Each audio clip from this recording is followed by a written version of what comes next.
আমরা মানুষ, এখানে কেউ গরু ছাগল নয়, কেউ শিক্ষিত কেউ অশিক্ষিত, কিন্তু সবারই মধ্যে একটা সম্মান আছে।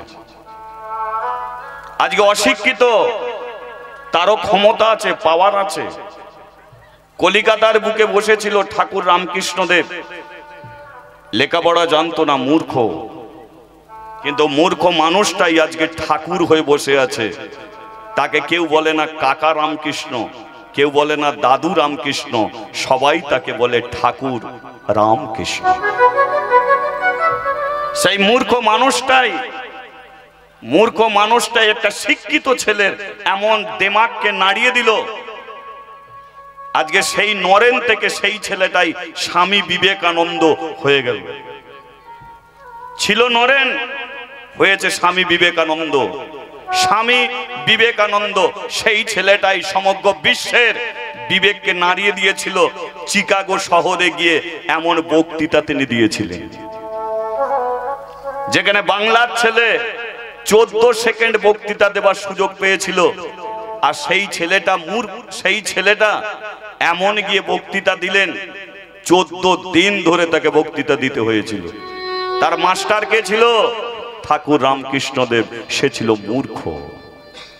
তাহলে মূর্খের একটা সম্মান আছে। এখানে কেউ অমানুষ নয়, এখানে সবাই মানুষ বসে আছে।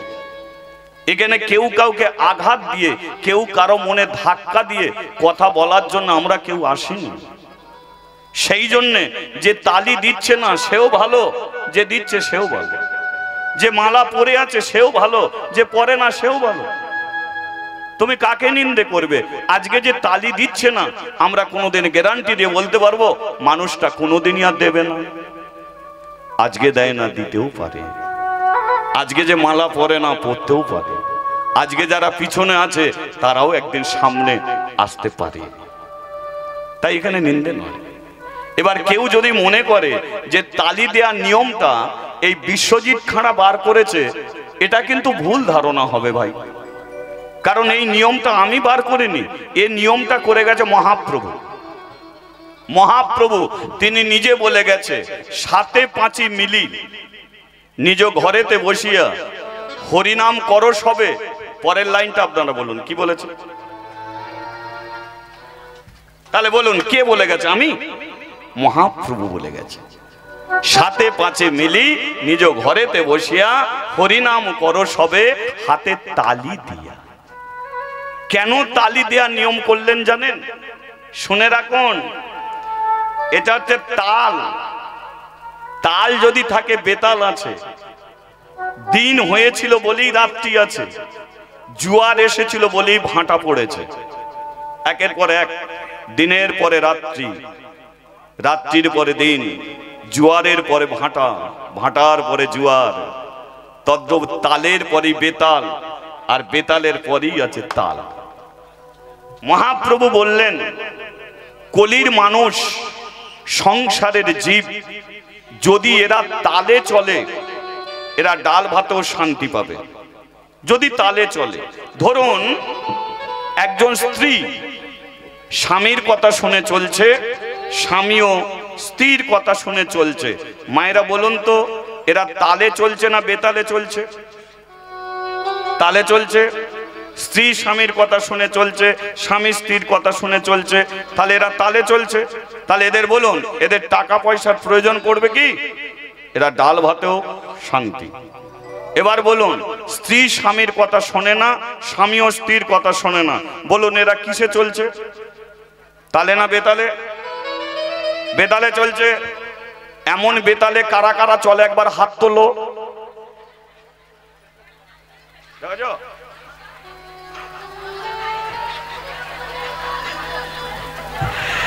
তাহলে কি সবাই তালেই চলছে? কিন্তু আমরা এটা ভুল ধারণা, সবাই সংসারের জীব তালে চলে না। সংসারে যদি সবাই তালে চলতো, তাহলে এত ট্রেনে কাটা হতো না, এত সুসাইড করতো না, এত বাবা ছেলের মধ্যে অশান্তি বাঁধতো না। সংসারে তালে নেই, বেতালে আছে। তাই মহাপ্রভু বলল যে তোদের একটা হাঁড়িতে 50 জনের ভাত হবে, যদি পরিবারের মানুষ তালে চলতে পারিস, তোদের দেয়াল উঠবে না। এই যে এত বড় প্যান্ডেল হয়েছে, দেয়াল কোথা? হাজার হাজার মানুষ যদি এখানে বসতে পারে, তাহলে তোরা যদি 5 জন থাকিস, তোদের 5টা দেয়াল উঠবে কেন? কিন্তু তোরা তো তুলে দিস, এর মুখ দেখবো না, ওর মুখ দেখবো না। হাজার হাজার মানুষ একত্রিত হয়ে যদি এত আনন্দ পায়, তাহলে তোরা পরিবারের মানুষ কেন আনন্দ পাবি না? তার একটাই কারণ, তোরা তালে চলিস না। হরি বল, হরি বল। সেই জন্য মহাপ্রভু বলল, তালে চল। পরিবারে যতজন থাকবি, বাচ্চা থেকে বুড়ো পর্যন্ত, যদি সকালবেলা উঠে হাতে তালি দিয়ে তোরা হরিনাম করিস, তোদের সংসারে ডাল ভাতেও শান্তি আসবে। আর তোরা যদি বেতালে চলিস, স্বামী স্ত্রী এক বিছানায় শুয়ে থাকবি, কিন্তু তোদের মুখ ঘুরে থাকবে, দেখবি অশান্তিরা শেষ থাকবে। তাহলে এবার বলুন, তালে চলবেন না বেতালে চলবেন? সিদ্ধান্ত আপনাদের। তাহলে যারা তালি দিয়েবে তারা মহাপ্রভুর কথা শুনে চলছে, আর যারা দেবে না সেটা তাদের ব্যাপার। আজকে শুনছে না, পরেও তারা একদিন শুনবে, তারাও একদিন পরে শুনবে। তার কারণ কি? এখানে তালি দেওয়ার নিয়ম, এখানে একজন দিলে আর একজনকে দিতে ইচ্ছা করবে, এটা দেখেও সে দিতে পারে। যেমন ধরুন পেরেক, পেরেক এত হালকা জিনিস, জলে ফেললেই ভেসে ওঠে। হ্যাঁ, পেরেক ডুবে যায় নয়, আমি ভুল বলছি। তাহলে পেরেক এত ভারী জিনিস, জলে ফেললেই ডুবে যায়। কিন্তু ওই পেরেককে যদি কাঠের সঙ্গে সাঁটানা থাকে, বলুন, পেরেক কাঠের সঙ্গে সাঁটানো আছে, কাঠটাকে যদি ভাসিয়ে দেন, তাহলে কি পেরেক আর ডুববে? কাঠের সঙ্গে সাঁটানা থাকলে পেরেক ভেসে যাবে। তদ্দ ভক্তর সঙ্গে যদি ভক্ত থাকে, তাহলে অমানুষও একদিন মানুষে পরিণত হয়ে। হরি বল, হরি বল। ঠিক আছে? হরে কৃষ্ণ হরে কৃষ্ণ, কৃষ্ণ কৃষ্ণ হরে হরে, হরে রাম হরে রাম, রাম রাম হরে হরে। সবাই হরে কৃষ্ণ হরে কৃষ্ণ, কৃষ্ণ কৃষ্ণ হরে হরে, হরে রাম হরে রাম, রাম রাম হরে হরে। আচ্ছা, মহাপ্রভু আর একটা নিয়ম আছে, ভাবছি সেটা বলবো না বলবো না, বলবো। এটা আবার বলার প্রয়োজন নেই, আপনারা দেখেছেন। সেটা কি বলুন তো? মহাপ্রভু যখন হরিনাম করত, আপনারা নিজের চোখেই দেখেছেন তার হাত কিভাবে নিচের দিকে থাকতো। বলুন, কোন দিকে থাকতো? ওপর দিকে। আয় দেখেছো, যারা জানে তারা ঠিক তুলে ধরেছে। সবাই কিন্তু জানে, তুলতে সমস্যা। তুলুন হাত ওপর। ও হরে কৃষ্ণ হরে কৃষ্ণ, কৃষ্ণ কৃষ্ণ হরে হরে, হরে রাম হরে রাম, রাম রাম হরে হরে। ও হরে কৃষ্ণ হরে কৃষ্ণ, কৃষ্ণ কৃষ্ণ হরে হরে, হরে রাম হরে রাম, রাম রাম হরে হরে। বলো রাধা মাধো, রাধা মাধো, রাধা মাধব জয়, রাধা মাধো।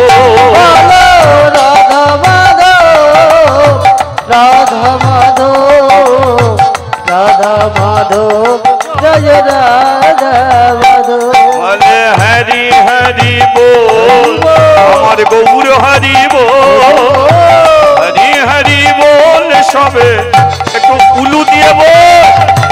হরি হরি বল, গৌর হরি বল, হরি হরি বল। সবে গৌর হরি বল। হাত হাতটা নামিয়ে নিন, ব্যথা হলে আমাকে দোষ দেবেন। হ্যাঁ, তালিটা চলুক। হরি হরি বল, গৌর হরি বল, হরি হরি বল সবে গৌর হরি বল।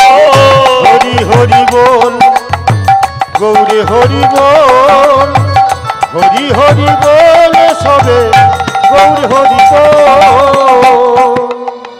তাহলে যে হরি নামটা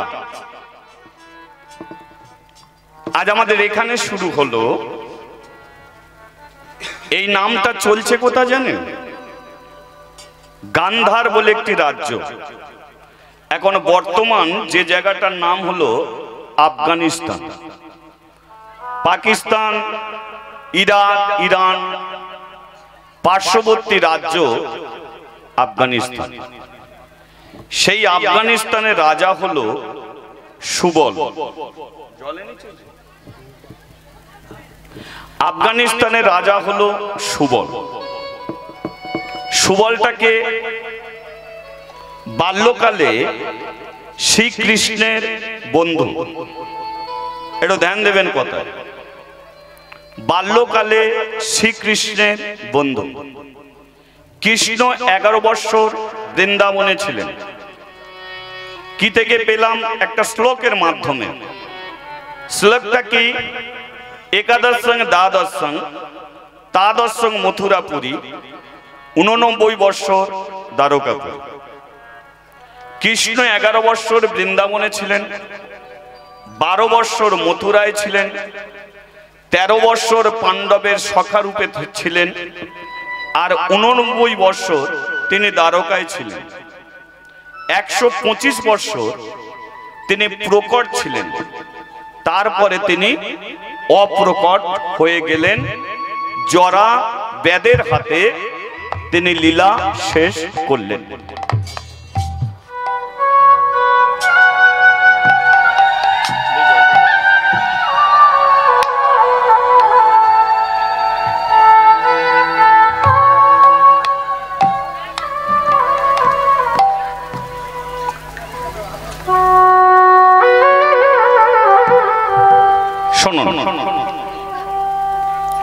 গৌরাঙ্গ মহাপ্রভু কত বৎসর প্রকট ছিলেন? মাত্র 48 বৎসর। তাকে প্রকট রূপে দেখা গেল, তারপর তিনি অপ্রকট হলেন।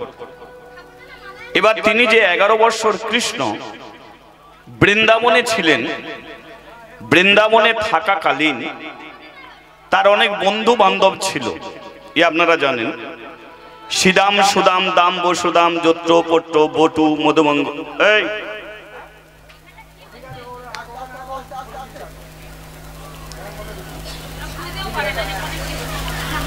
এইসব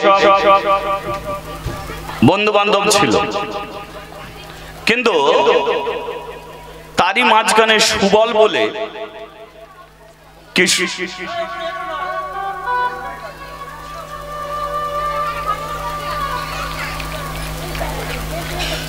করছিস তোরা? না, আস্তে আস্তে যা করবি কর। সুবল বলেও একটা বন্ধু ছিল। যারা কৃষ্ণ লীলার মধ্যে আছেন তারা অবশ্যই জানতে পারবেন যে সুবল মিলন বলে একটা লীলা পাওয়া যায়। তাহলে সুবল কৃষ্ণের বন্ধু। আচ্ছা, কৃষ্ণ যখন বৃন্দাবন ছেড়ে চলে গেল, তখন সুবল বলেছিল, কৃষ্ণ তুই যখন বৃন্দাবনে থাকবি না, আমিও বৃন্দাবনে থাকবো না। কৃষ্ণ বলেছিল, সুবল তুই আমার বাল্যকালের বন্ধু, আমি যেতে চাইনি, কিন্তু যেতে আমাকে হবে। কারণ আমার মামা যিনি হলেন কংস, বড় অত্যাচারী রে। আমাকে মারতে এসে সমগ্র বৃন্দাবনকে শেষ করে দিয়ে যাচ্ছে। তাই কংসকে মারার জন্য আমি বৃন্দাবন ছেড়ে চলে যাব। সুবল বলেছিল, কৃষ্ণ আমি তোকে বাধা দেব না, বৃন্দাবন ছেড়ে চলে যাবি, কিন্তু কৃষ্ণ কথা দে কোনোদিন তুই আমার কথা ভুলবি না। কৃষ্ণ বলেছিল, সুবল তুই আমার বাল্যকালের বন্ধু, একই সঙ্গে গুরুদেবের কাছে ছিলাম, কাঠ গুড়িয়েছি, জঙ্গলে গেছি, একই থালায় ভাত খেয়েছি, তোকে ভোলা যায় না। আমি বলবো না সুবল, কিন্তু কথা দে সুবল যে তুই কোনোদিন আমাকে ভুলবি না। সুবল বলল, কৃষ্ণ আজকে তুই বৃন্দাবন ছেড়ে চলে যাচ্ছিস, আমি বৃন্দাবন ছেড়ে চলে যাবো, কিন্তু কথা দিলাম আজকে আমরা বাচ্চা, কিন্তু একদিন চৌবাচ্চা হব, একদিন বড় হব, সংসার করব, কিন্তু আমি কথা দিচ্ছি কৃষ্ণ, আমার পরিবারে যতজন থাকবে প্রত্যেক দিন সকালবেলা উঠে প্রার্থনা স্বরূপ 1 ঘন্টা করে তোর নাম করবে। কথা দিলাম কৃষ্ণ। কৃষ্ণ বৃন্দাবন ছেড়ে চলে গেল। সুবল এলো কোথায়? গান্ধার, যেটা এখনো বর্তমান নাম হচ্ছে আফগানিস্তান। গান্ধারে সে রাজা হয়ে গেল। বিয়ে করলো সুবল, স্ত্রীর নাম পাওয়া গেল না, কিন্তু ছেলে তার 100টা। সুবলের ছেলে কটা? 100টা। একটা মাত্র মেয়ে হলো, মেয়েটার নাম হলো গান্ধারী। সুবলের বড় ছেলের নাম হলো শকুনি। তাহলে শকুনি আর গান্ধারী এটা কিন্তু ভাই বোন। তাহলে আজকে সুবলের 100টা ছেলে, সুবল 1 ঘন্টা করে কথা দিয়েছে যে হরিনাম হবে। তাহলে সুবলের রাজপ্রাসাদে এখন যে হরিনামটা হচ্ছে, এই হরিনামটা ওখানে চলছে। কতক্ষণ? 1 ঘন্টা। করছে কারা? সুবল রাজার 100টা ছেলে। না, 100টা ছেলে নেই ওখানে, এখানে যা মানুষ আছে তার চেয়ে অনেক বেশি মানুষ আছে। তাহলে এত মানুষ এলো কোথা থেকে? ধরুন 100টা ছেলের যদি বিয়ে দেয়, কটা বউ হবে মা? 100টা বউ। 100টা বউয়ের যদি খান পাঁচেক করে ছেলে হয়, কটা হবে? তাদের যদি নাতি পুতি এগুলো হয়, তার মানে বুঝেছেন এর চেয়ে অনেক বেশি। হ্যাঁ, কে ঝাঁট দিতে দিতে হরিনাম, কে বাসন মাজতে মাজতে হরিনাম। হ্যাঁ, যে যেখানে রাজপ্রাসাদের কোনায় কোনায় মানুষ আছে, কিন্তু যে বিছানায় শুয়ে আছে সেও তালি দিয়ে হরিনাম করছে। তাহলে পরিবারে বুঝেছেন কয়েকশো মানুষ একত্রিত হয়ে হরিনামটা করছে। চলুন সেই জায়গা থেকে শুরু হচ্ছে আমাদের লীলা। বল রাধা মাধব, রাধা মাধব, রাধা মাধব, জয় রাধা মাধব, জয় রাধা মাধব, রাধা মাধব, রাধা মাধব, জয় রাধা মাধব। বলে হরি হরি বল, গৌর হরি বল, হরি হরি বল সবে গৌর হরি বল, হরি হরি বল, গৌর হরি বল, হরি হরি বল সবে গৌর হরি বল। আমার গৌর হরি বল, আমার হরি হরি বল, আমার গৌর হরি বল, বলে বলে হরি হরি বল। বল জগন্নাথ বলদেব সুভদ্রায় জয় জগন্নাথ, জয় জগন্নাথ বলদেব সুভদ্রায় জয় জগন্নাথ। বল জগন্নাথ বলদেব সুভদ্রায় জয় জগন্নাথ, জয় জগন্নাথ বলদেব সুভদ্রায় বল জগন্নাথ। बोलिए जगन्नाथ देव की জয় बलराम जी की জয় জয় सुभद्रा माई जी की। জয়। আজ আর একটা কথা বলি, মেয়েরা কাকে বেশি ভালোবাসে? বাবাকে ভালোবাসে না মাকে বেশি ভালোবাসে বলুন তো? বাবাকে ভালোবাসে না? হ্যাঁ হ্যাঁ, সেটা এটা কোনো শাস্ত্র থেকে পাইনি, কোনো গ্রন্থ থেকে পাইনি, এটা আমার স্ত্রীকে দেখে আমি শিখেছি। আমার স্ত্রী যতবার মানে বাপের বাড়ি যায়, আমি জিজ্ঞাসা করি কোথায় যাচ্ছ, একদিনও বলে না মায়ের বাড়ি যাচ্ছি। প্রত্যেকবারই বলে বাপের বাড়ি যাচ্ছি গো, একটু বাপের বাড়ি যাচ্ছি। আমি বলি তুমি কি মায়ের বাড়ি বলতে পারো না? বলে না গো, বাপের বাড়ি যাচ্ছি। এ থেকে বুঝতে পারি যে মেয়েরা মায়ের চেয়ে তার বাবাকে অনেক বেশি ভালোবাসে। বাবারাও কম নয়, বাবারাও জানে মেয়ে তো পরের ঘরে চলে যাবে, যে কটা দিন আছে খুব আদর করে, খুব ভালোবাসে, কারণ পরের ঘরে চলে গেলে তো আর সেটা হবে না। অনেকে দেখবেন যে মেয়ে যখন বিদে হয় মায়েরা খুব কাঁদে, বাবাকে কাঁদতে দেখেন না, কিন্তু সেও কাঁদে, কান্নাটা তার বোঝা যায় না। বাবার ভালোবাসা হচ্ছে তুষের আগুনের মতো।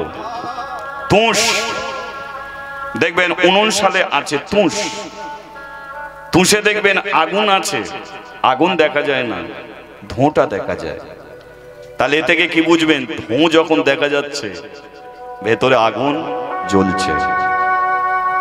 তদ্রূপ বাবাকে দেখলে বাইরে থেকে বোঝা যায় না, ভেতর থেকে বোঝা যায় ছেলে কষ্ট দিলে বাবার কত কষ্ট হয়।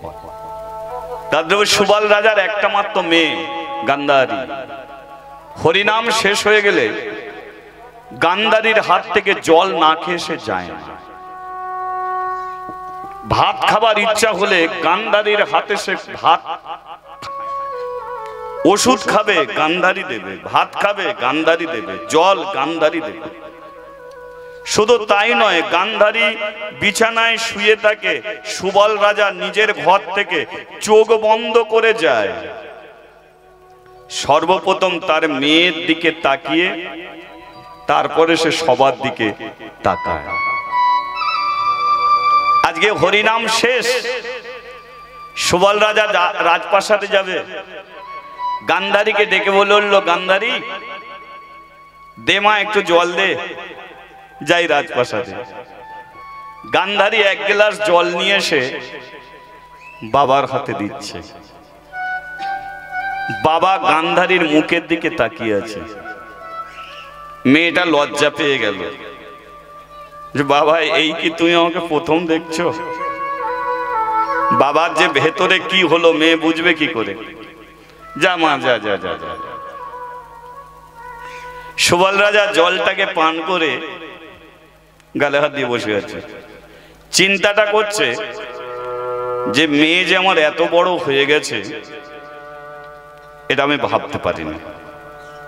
মেয়ে তো বিয়ের সময় হয়ে গেছে, উপযুক্ত সময়ে ওর তো বিয়ে দিতে হবে।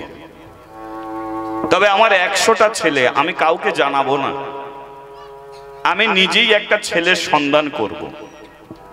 তাই সুবল কাউকে কিছু না জানিয়ে গোপনে গোপনে একটা ছেলের সন্ধান করছে, গান্ধারীর বিয়ে দেবে।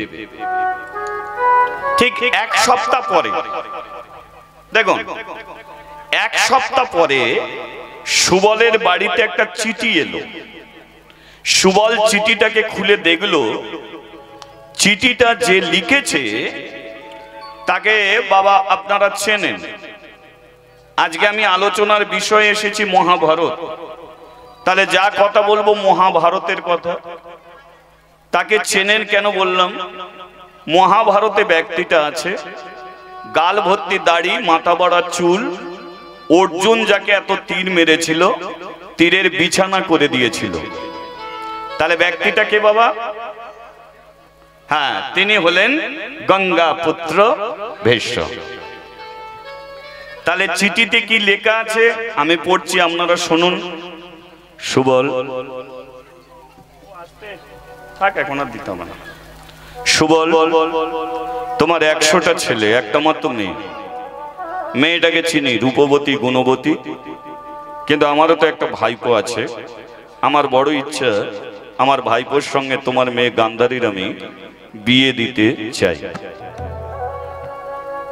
সুবলের মনে একটা আনন্দ এলো। আনন্দের কারণটা কি? দেখবেন বট গাছ এমন একটা গাছ, যদি আপনি বট গাছের নিচে গিয়ে বসেন আপনার দেহটা শীতল হয়। বটগাছ চির অমর, মরণ নেই। তাই মহাভারত বটবৃক্ষের সঙ্গে ভীষ্ম তুলনা করল। তুলনাটা কি?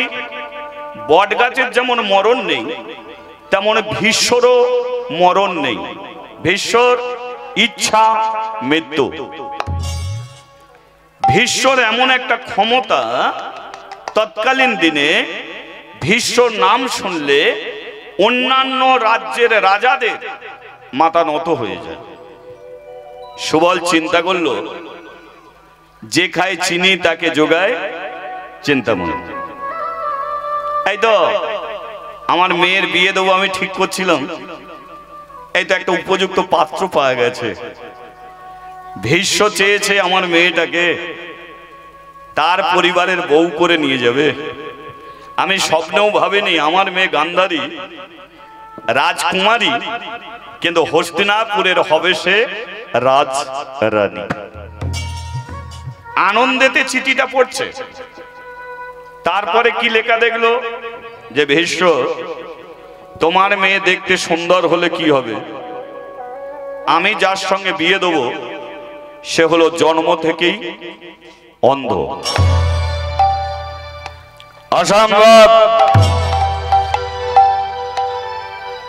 আমি আফগানিস্তানের রাজা সুবল, আমার 5টা নয় 7টা নয় একটা মাত্র মেয়ে। আমার একটা মাত্র মেয়েকে কোনোদিন আমি অন্ধের সঙ্গে বিয়ে দিতে পারি না। চিঠিটাকে ফেলে দিয়েছে, কিন্তু চিঠিটা সেখানেই শেষ নয়, আরো কিছু লেখা আছে। পুনরায় চিঠিটাকে তুলে আবার পড়ছে। সুবল, আমি মিথ্যাবাদী নই, আমি যেটা চেয়েছি সেটা আমি করব। আমার ভাইপো জন্ম থেকে অন্ধ, কিন্তু তোমার মেয়ের সঙ্গে আমার ভাইপোর বিয়ে দিতে চাই। তুমি যদি মনে করো অন্ধ ছেলের সঙ্গে বিয়ে দেবে না, তাড়াতাড়ি করে অন্য কারোর সঙ্গে বিয়ে দিয়ে দেবে, এটা যদি আমি জানতে পারি তাহলে আমি তোমার বাড়িতে যাব। তোমার বাড়িতে গিয়ে তোমার আমি হাতে পায়ে দড়ি দিয়ে বেঁধে তোমারই ঘরে আমি তোমাকে না খেতে দিয়ে মারব। তোমার 100টা ছেলেকে আমি নিজের হাতে হত্যা করব। তোমার 100টা বৌমাকে আমি বিধবা সাজাবো। তোমার নাতি পুতিদের গলা টিপে মেরে দেবো। আর তুমি যার সঙ্গে তোমার মেয়ের বিয়ে দেবে তাকে মেরে তোমার মেয়ের চুলের মুঠি ধরে টানতে টানতে নিয়ে আসবো হস্তিনাপুরে। ভাইপোর সঙ্গে আমি বিয়ে দেবই দেবো, কারণ আমি যেটা চেয়েছি, চোখ আমার যেদিকে গেছে সেটা আমি ছিনিয়ে নবই। ইতি গঙ্গা পুত্র ভীষ্ম। কি চেয়েছি আর কি যে পেলাম,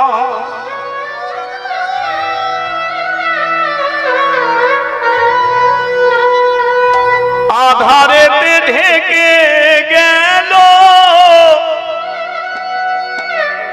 আমারই জীবন।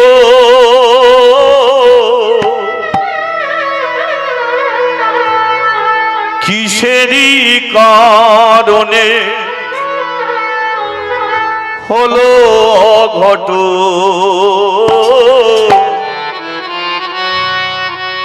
কি সাজে সাজালে ওগো নারায়ণ, কি সাজি সাজালে ওগো নারায়ণ, কি সাজে সাজালে ওগো নারায়ণ, কি সাজি সাজালে ওগো নারায়ণ। আধারেতে ঢেকে গেল আমারই জীবন, আধারেতে ঢেকে গেল আমারই জীবন, আধারেতে ঢেকে গেল আমারই জীবন, আধারেতে ঢেকে গেল আমারই জীবন। কি চেয়েছি আর কি আধারেতে ঢেকে গেল আমারই জীব, কিসেরই কারণে হলো অঘটন। কি সাজি সাজালে ও নারায়ণ, কি সাজে সাজালে ও নারায়ণ। ও দয়ালে রে,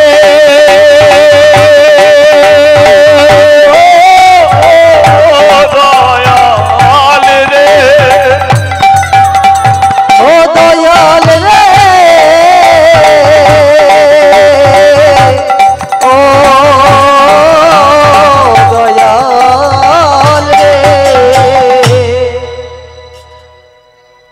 মানুষ জেগেও স্বপ্ন দেখে, ঘুমের ঘোরেও মানুষ স্বপ্ন দেখে। স্বপ্ন দেখাটা হলো মানুষের অভ্যাস। এখানে যত মানুষ বসে আছে সবাই একটা স্বপ্ন নিয়ে বেঁচে আছে। সুবল রাজাও স্বপ্ন দেখেছিল তার একটা মাত্র মেয়েকে সবচেয়ে ভালো জায়গায় বিয়ে দেবে, কিন্তু আজকে চিঠি পড়ে সে বুঝে নিল যে আমার মেয়ের কপালে একজনই লেখা আছে, সে হলো জন্ম থেকে অন্ধ। আমি জানি এই কপালকে খণ্ডন করা যাবে না, কারণ জন্ম মৃত্যু বিয়ে কেউ কোনোদিন বলতে পারে না, কিন্তু এটা যে আমার মেয়ের কপালে লেখা আছে এটা আমার জানা ছিল না। আমি কি করব? আমি যখন এখন যদি গান্ধারীকে অন্য ছেলের সঙ্গে যদি বিয়ে দিই, তাহলে কিন্তু ভীষ্ম এসে আমার পরিবারটাকে শেষ করে দেবে। আর গান্ধারী যদি স্বইচ্ছায় অন্ধ ছেলেকে বিয়ে করে, তাহলে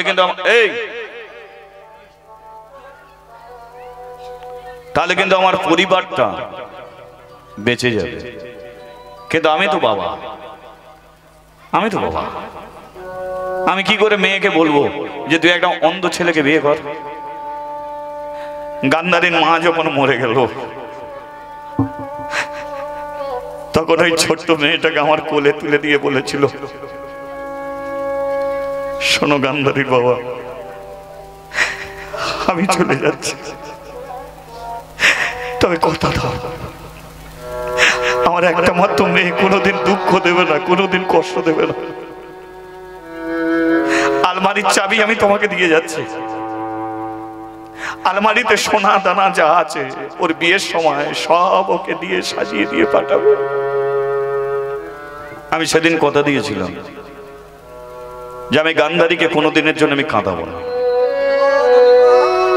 তোমার কথা রাখবো, ওকে সোনা দানা দিয়ে সাজিয়ে খুব সুন্দর জায়গায় বিয়ে দেবো। কিন্তু এটা আর বুঝে হবে না। ও ঈশ্বর যখন চোখ পড়েছে, আমার মেয়েটাকেও তুলে নিয়ে যাবি, কিন্তু আমি বাবা হয়ে কি করে বলবো যে তুই একটা অন্ধ ছেলেকে বিয়ে কর? হরি বল, হরি বল। নিজের স্বার্থের জন্য, নিজের সুখের জন্য, নিজের শান্তির জন্য আমি মেয়েটাকে কোনোদিন অন্ধ ছেলের হাতে তুলে দিতে পারবো না। আমি বিষ খাবো, আমি আত্মহত্যা করবো, আমি সুসাইড করব। একটা সপ্তাহ গান্ধারীর সঙ্গে কোনো কথা বলেনি, কিন্তু গান্ধারী চিন্তা করলো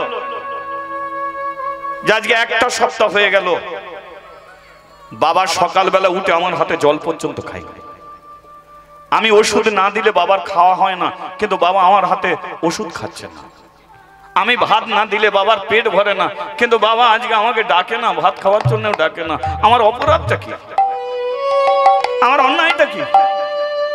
আমি কি করেছি? কি অন্যায় করেছি যার জন্য বাবা সবার সঙ্গে কথা বলবে, শুধু আমার সঙ্গে বলবে না? আমার বড় কষ্ট হচ্ছে, আমার বুকটা ফেটে যাচ্ছে। কেউ যদি কথা না বলে কোনো দুঃখ নেই, কিন্তু বাবা যদি কথা না বলে আমার বুক ফেটে যায় গো। আমি বাবাকে ধরবো, আজকেই আমি বাবাকে ধরবো। বাবা তো রাত্রিকালে ঘুমিয়ে থাকে, সকালবেলা দরজা খোলে, আমাকে আড়াল করে লুকিয়ে লুকিয়ে চলে যায়। কিন্তু আজ আর আড়াল হতে দেব না।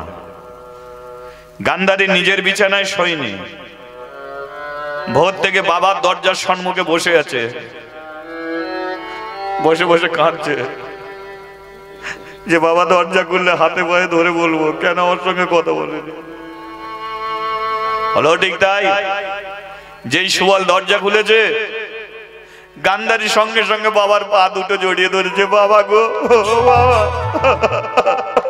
হরি বল হরি বল।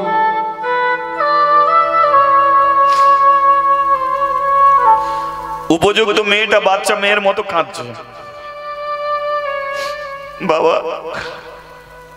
তুমি আমার সঙ্গে কথা বলোনি কেন গো? আমি কি অন্যায় করেছি, কি অপরাধ করেছি, কেন কথা বলোনি? বলো না বাবা, বলো।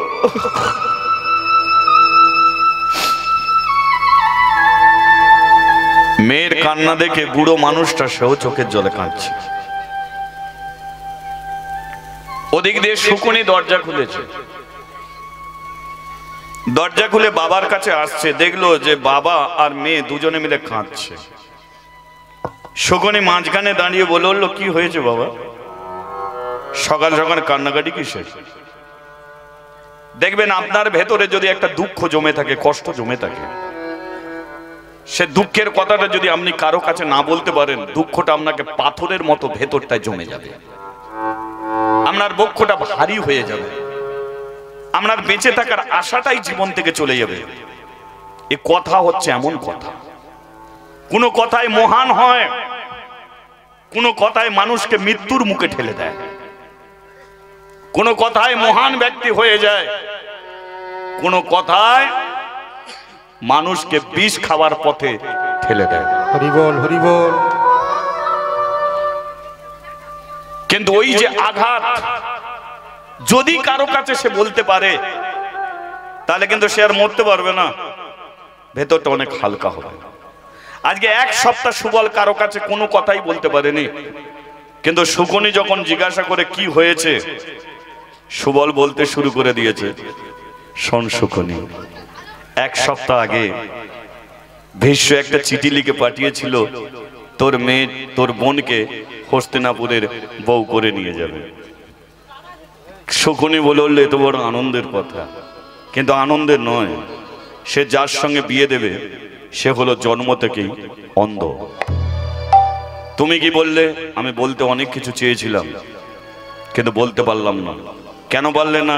তার একটাই কারণ, বিয়েটা যদি না দিই, ভীষ্ম নিজে উঠে আসবে আফগানিস্তানে, এসে এই রাজবাড়ি সে ধ্বংস করবে, আমার সে গলা টিপে মারবে, তোরা 100টা ছেলে আমার সে নিজের হাতে হত্যা করবে।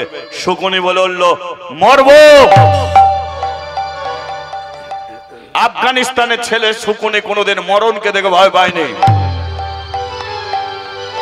ভীষ্মর ক্ষমতা আছে, বুকের পাটা আছে, সে যা ইচ্ছা তাই মনে করতে পারে, কিন্তু আমি শকুনি বেঁচে থাকতে আমার একটা মাত্র বোনের সঙ্গে আমি অন্ধ ছেলের বিয়ে দেব না। কি তার ক্ষমতা আছে? এক গ্লাস জল গড়িয়ে খাওয়ার মতো ক্ষমতা নেই, রাস্তা পার হবার মতো ক্ষমতা নেই, ভাতের থালা ধরে দিলে ভাত খাবার মতো ক্ষমতা নেই।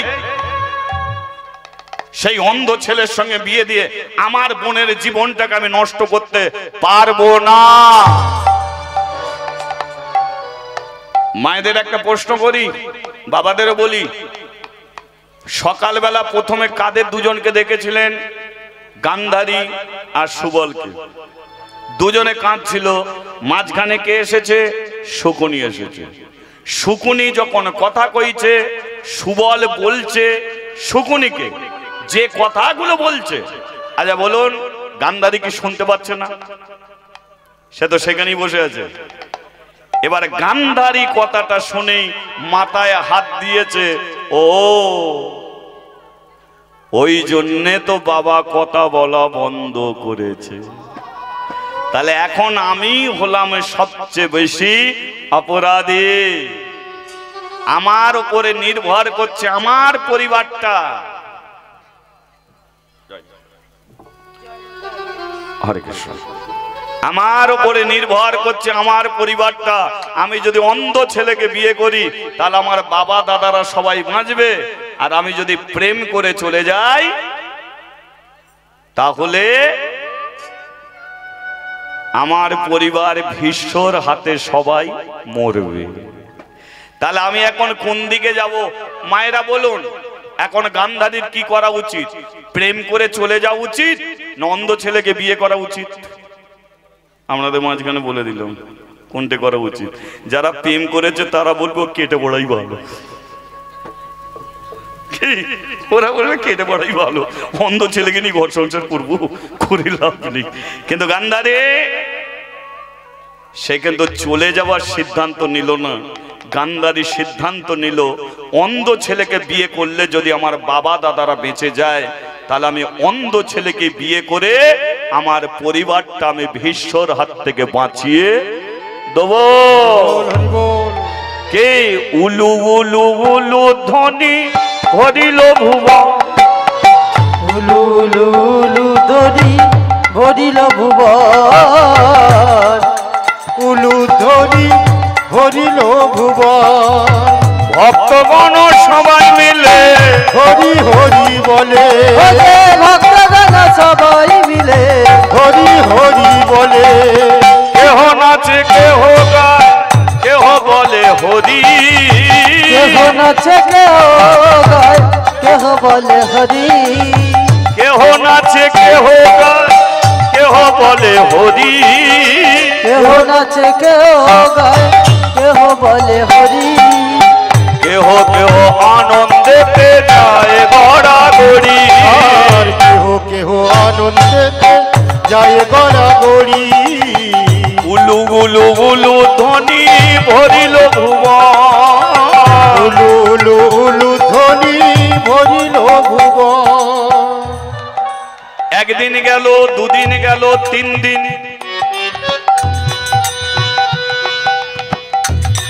গান্ধারী বলে দিল, শোনো বাবা, আমি অন্ধ ছেলেকে বিয়ে করে জীবন কাটাবো। আচ্ছা বলুন তো মা, বিয়ে করতে ছেলে যায় না মেয়ে যায়? বিয়ে করতে কে যায়? ছেলে যায় না মেয়ে যায়? ছেলে যায়। ছেলে তো বিয়ে করতে আসে নাকি? না এদিকে উল্টো, মেয়েরা বিয়ে করতে যায়। ছেলে বিয়ে করতে যায়, বিয়ে হয়ে গেলে ছেলে মেয়ের হাত ধরে নিয়ে আসে।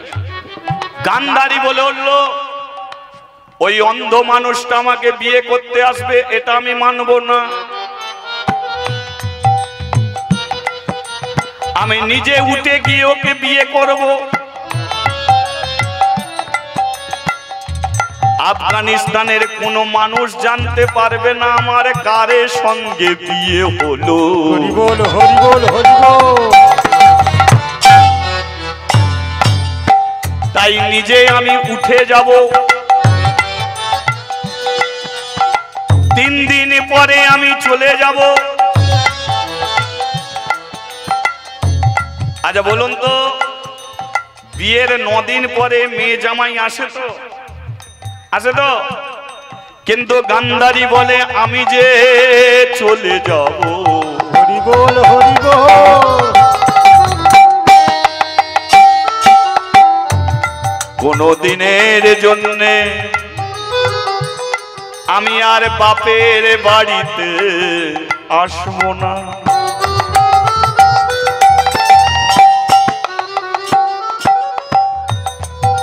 তার 100 দাদাকে বলে গেল,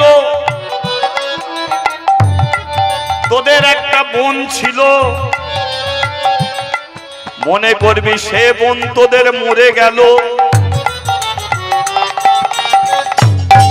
আমার শ্বশুরের ভিটেতে তোরা কোনো দিনের জন্য পা রাখবি না, তোরা তোদের মতো থাকবি, আমি আমার মতো থাকবো। আমি তোদের বাড়ি কোনো দিনের জন্য আর আসবো না। হরি বল হরি বল। তোরা কোনো দিনের জন্য আমার শ্বশুর বাড়িতে যাবি না। সিদ্ধান্ত নিল গান্ধারী, একদিন গেল, দুদিন গেল, 3 দিন হলো, পালকি এলো, গান্ধারী পালকিতে উঠলো, পালকি চলে গেল হস্তিনাপুরে। আরে হস্তিনাপুরের পাড়া প্রতিবেশীগণ বউ দেখতে এলো। গুলু গুলু গুলু ধ্বনি ভরিল ভুবন, লুলু লুলু ধরি ভরিল ভুবন, গুলু গুলু গুলু ধ্বনি ভরিল ভুবন, লুলু লুলু ধরি ভরিল ভুবন। আরে ভক্তগণ সবাই মিলে হরি হরি আর ভক্তগণ সবাই মিলে হরি হরি শাঁখ বাজে, সানাই বাজে, মাদলের হরি হরি হরি বলে ভক্তগণের শাক বাজে সানাই বাজে মাদলেরি বল, হরি হরি হরি ধরি ভরিল ভুবন। শাঁখ বাজে, সানাই বাজে, মাদলের হরি হরি হরি ধ্বনি, হরি ধ্বনির শাক বাজে সানাই বাজে মাদলেরি বল, হরি হরি হরি ধরি ভরিল ভুবন। বিয়ের পিঁড়িতে বসালো,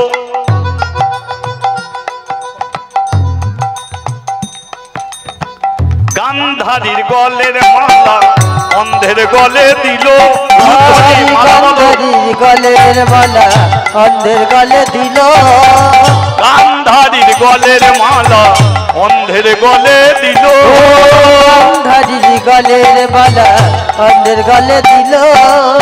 সেই মালা লইয়া দেখো গান্ধারীর গলে দিল, আর সেই মালা লইয়া দেখো গান্ধারীর গলে দিল।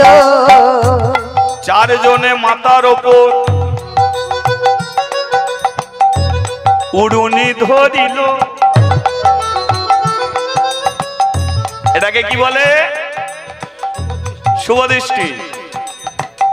4 জনে মাথার ওপর উড়ুনি ধরিল, নয়নে নয়নে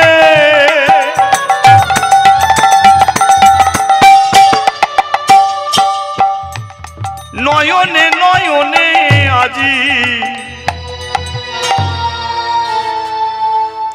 আচ্ছা বলুন, নয়নে নয়ন ওদের কি মিলন হলো? হলো না। কেন হলো না? কারণ গান্ধারী যার গলায় মালা দিল সে জন্ম থেকে অন্ধ, জন্ম থেকে অন্ধ। মাথার ওপর উড়ুনি ধরেছে, গান্ধারী চোখ তুলে তাকিয়েছে, দেখলো পিচ রাস্তা যে কালো তার চেয়ে বেশি কালো, আবার জন্ম থেকে অন্ধ। গান্ধারী বলে কি করা যাবে, আমার তো পরিবারকে আমি বাঁচিয়ে দিতে পেরেছি, ওদের আর মিলন হলো না। ধৃতরাষ্ট্রকে একটা ঘরের মধ্যে বসিয়েছে, গান্ধারী কি করেছে, 1 গ্লাস দুধ নিয়েছে, তাতে বিষ দিয়েছে। না না, ও স্বামীটাকে মারবে বলে নয়, নিজে মরবে বলে। বেঁচে থেকে লাভটা কি? একে নিয়ে তো ঘর সংসার করা যাবে না। কিন্তু ভীষ্মর আর বাপের ক্ষমতা নেই যে আমার পরিবারের দিকে আঙুল তোলে। বুঝতে পেরেছি ওর পাওয়ারটা কোথা থেকে এসেছে। ওর ভাইপো গুনগুন করে বলেছে আমার বিয়ে দাও, বিয়ে দাও, বিয়ে দাও। তাই ভাইপোর কথা মতো আর মেয়ে খুঁজে পাইনি, আমাকে টেনে এনেছে, হুঁশিয়ারি দিয়েছে আমার পরিবারকে মেরে দেবে। ভীষ্ম, আমার পরিবারকে বাঁচাবার জন্য আমি বিয়ে করেছি, কিন্তু একে নিয়ে ঘর সংসার করার জন্য নয়। আমি বিষ খাবো, মরবো, তুমি আমার পরিবারের দিকে আঙুল তুলতে পারবে না। আমি নিজে মরে পরিবারকে বাঁচাবো। ধৃতরাষ্ট্র একটা ঘরে বসে আছে, গান্ধারী এক গ্লাস দুধ নিয়ে তাতে বিষ দিয়ে ঘরের দরজা খুলেছে, রেখেছে এক জায়গায়, দরজা বন্ধ করেছে। এক দৃষ্টিতে তাকিয়ে আছে। গান্ধারী ভাবছে আমি তো ওকে দেখছি, ও আমাকে দেখতে পাচ্ছে না। দারুণ মজার জিনিস। পাশে গিয়ে বসেছে।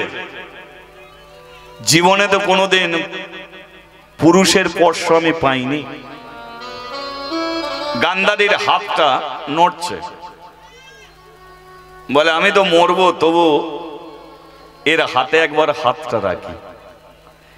যেই হাতে হাতটা রেখেছে, ধৃতরাষ্ট্র বলে উঠল, গান্ধারী, গান্ধারী। গান্ধারী বলে উঠল, হ্যাঁ আমি। দরজা বন্ধ করলে না?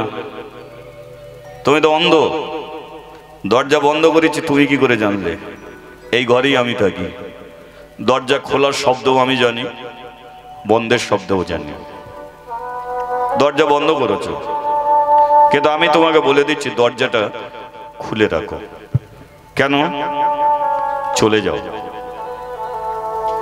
না না, আমি মানুষ, আমি পশু নয়, আমি জানোয়ার নয়, আমি মানুষ।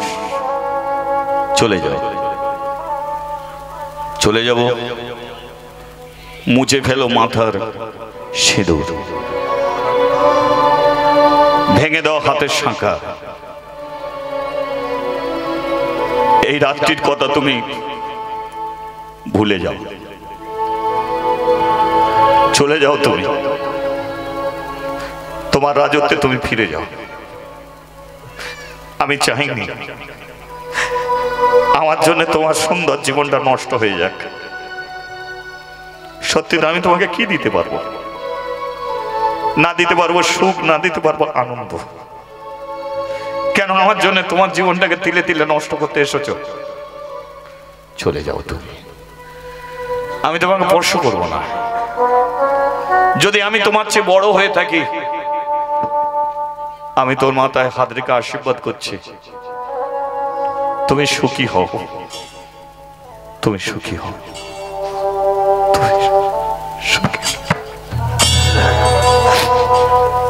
ধৃতরাষ্ট্র চোখের জলে কাঁদছে। গান্ধারী বলে উঠল, আমি তোমাকে বিয়ে করেছি। না গান্ধারী না, নিজের ইচ্ছায় তুমি আমাকে বিয়ে করোনি। আমি বুঝতে পেরেছি কেউ জোর করে আমার সঙ্গে তোমার বিয়ে দিয়েছে। কি করে বুঝলে? তুমি যখন আমার গলায় মালা পরাচ্ছিলে, তখন তুমি গুমরে গুমরে কেঁদে উঠেছো। আমি তখনই বুঝেছি যে তুমি কেন গুমরে গুমরে কাঁদছিলে। নিজের ইচ্ছায় তুমি আমাকে বিয়ে করোনি। আমাকে দেখলে শুধু তোমার যন্ত্রণা বাড়বে, আমাকে দেখলে শুধু কষ্ট বাড়বে। অনেক ভাগ্যের ফলে তুমি মেয়ে ছেলে হয়ে জন্ম নিয়েছো। মৃত্যু হবে, কিন্তু এরপরে কি জন্ম তুমি জানো না। গরু হবে কি, ছাগল হবে কি, মোষ হবে কি তুমি জানো না। অর্থাৎ এই জন্মটা আমার জন্য তোমার তিলে তিলে শেষ করে দিও না, তুমি চলে যাও।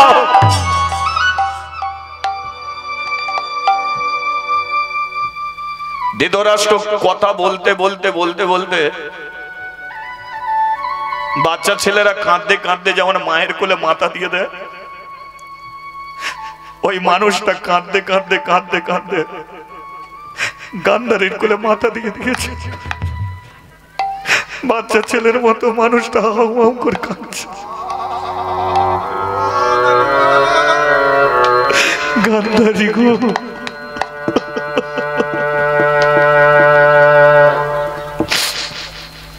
গান্ধারী জীবনে দুজনের কান্না দেখেছে। এক দেখেছে তার বাবার কান্না, সে যখন চলে আসে, আর আজকে দেখছে তার কিছুক্ষণ আগে যার সঙ্গে বিয়ে হলো তার কান্না। গান্ধারী চিন্তা করলো যে আমি যদি চলে যাই তাহলে মানুষটা 3 দিনও বাঁচবে না, বিষ খেয়ে মরে যাবে। আমি বুঝতে পেরেছি ওর বেঁচে থাকার কোনো আশা নেই।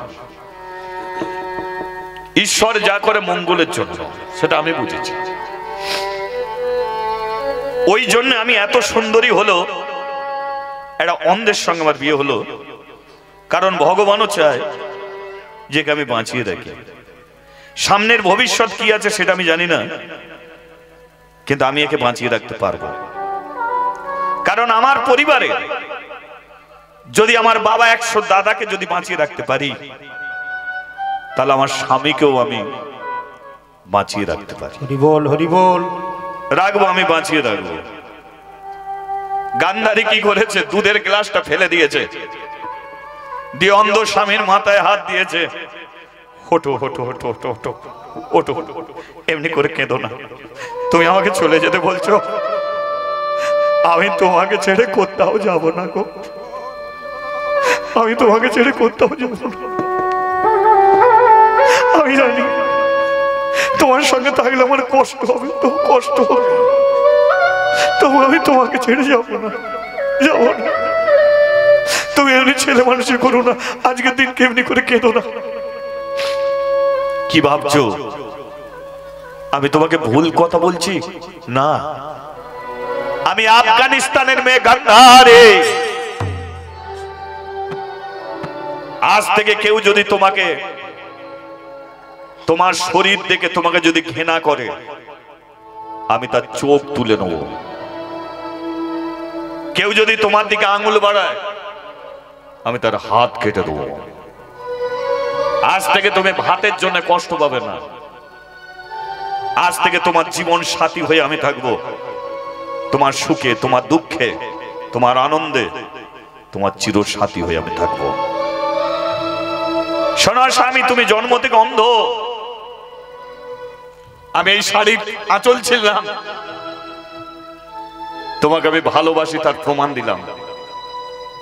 তুমি পৃথিবীর কাউকে দেখবে না, আমি চোখে জগৎ দেখেছি,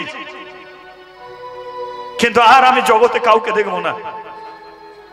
তুমি জন্ম থেকে অন্ধ, আর এই শাড়ির আঁচল ছেড়ে তোমাকে ভালোবেসে আজ থেকে হয়ে গেলাম আমি চোখ থাকতে অন্ধ, চোখ থাকতে অন্ধ, চোখ থাকতে অন্ধ। হরি বল। ভাবতে পেরেছেন? এই হলো গান্ধারী। এত বড় গান্ধারীর আত্মত্যাগ, তাই সে মহাভারতের পাতায় লিপিবদ্ধ হয়ে আছে, সতী নারী গান্ধারী। এমন কটা মেয়ে আছে যে জীবনে এত বড় আত্মত্যাগ করতে পারে?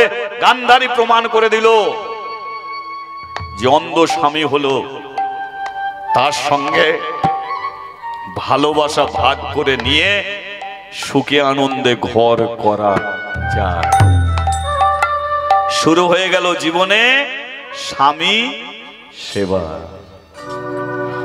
আখির নয়ন মনি মন চিন্তা মনি,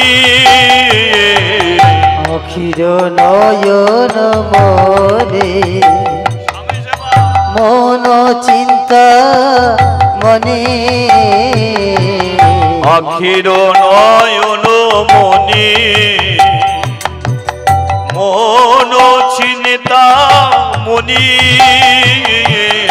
আখির নয়ন মনে মন চিন্তা মনে, মরমের অনুভূতি স্মৃতির সারণী, এক এক প্রাণে তুমি আর আমি, ওগয়ন তর যামি, অনুরমন বিধিভূষণ হৃদয় রতন স্বামী, আমার অন্তর বাহিরে নিরখি তোমারে, ওগয়নে তর যামি, অনুরমন বিধিভূষণ হৃদয় রতন স্বামী।